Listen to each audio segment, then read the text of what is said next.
Isn't it? Everybody wanted that one. As you are aware, on 6th of March, we announced a nationwide crackdown on those who are manufacturing, distributing, transporting, and selling drugs, illicit alcohol, and psychotropic substances. That nationwide crackdown is a security enforcement operation, and as I said before, it has no time limits. We will continue with it until the problem of drugs, illicit alcohol, and psychotropic substances is eradicated in our country. We have placed the problem of drugs, illicit alcohol, and psychotropic substances as one of the priority national security threats, and we are clamping down on all unlicensed premises and destroying their capacity to manufacture poison to sell to the people of Kenya. We are also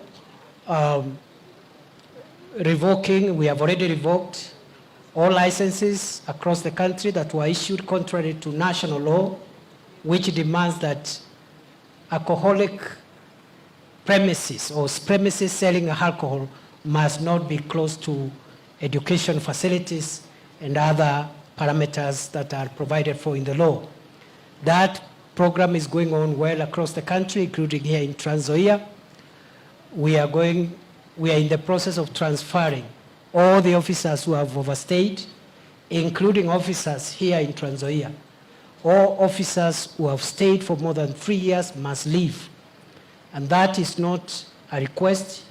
It is not a human resource matter. It is a national security matter. They must leave without exception.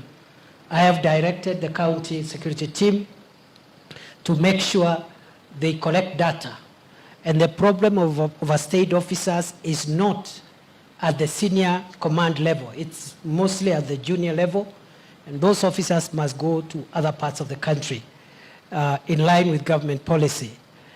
We are also protecting our officers who are doing law enforcement, and we are making sure they are safe. I have asked each county to develop a plan, an operational order, which will guide the operation so that you don't have an officer venturing out alone to go and deal with some drug peddlers or drug traffickers, because we have had 1 or 2 unpleasant incidents, and this is because the relevant counties had not finalized the operational orders, which includes the standard operating procedures of how to carry out these operations, to make sure they are successful, to make sure our law enforcement officers are not injured, and to make sure that we destroy not only the drugs and substances and illicit alcohol, but we destroy the capacity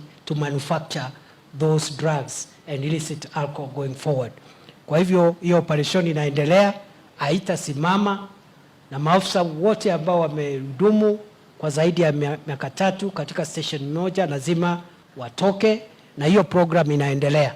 We have a total of 42,500, and a good number have already been transferred, over 10,000, and we are in consultations with the Inspector General of Police to make sure that even the rest move in the shortest time possible, as directed by the National Security Council. And we have also asked all officers, all public officers who are involved in any business connected with alcohol, they must stop and close that business, or alternatively they leave service. Even if the premises is licensed, even if the premises sells legitimate products, an officer who is a law enforcement officer getting involved in law enforcement in an industry where they have business interest creates a conflict of interest, and therefore one must give way, and it's upon the officers to choose. We don't want any conflict of interest.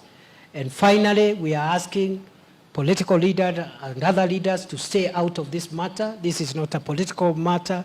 It is a law enforcement matter. And as you're aware, Even the manufacturers of second generation alcohol, we've suspended their licenses for 21 days. We are vetting them afresh.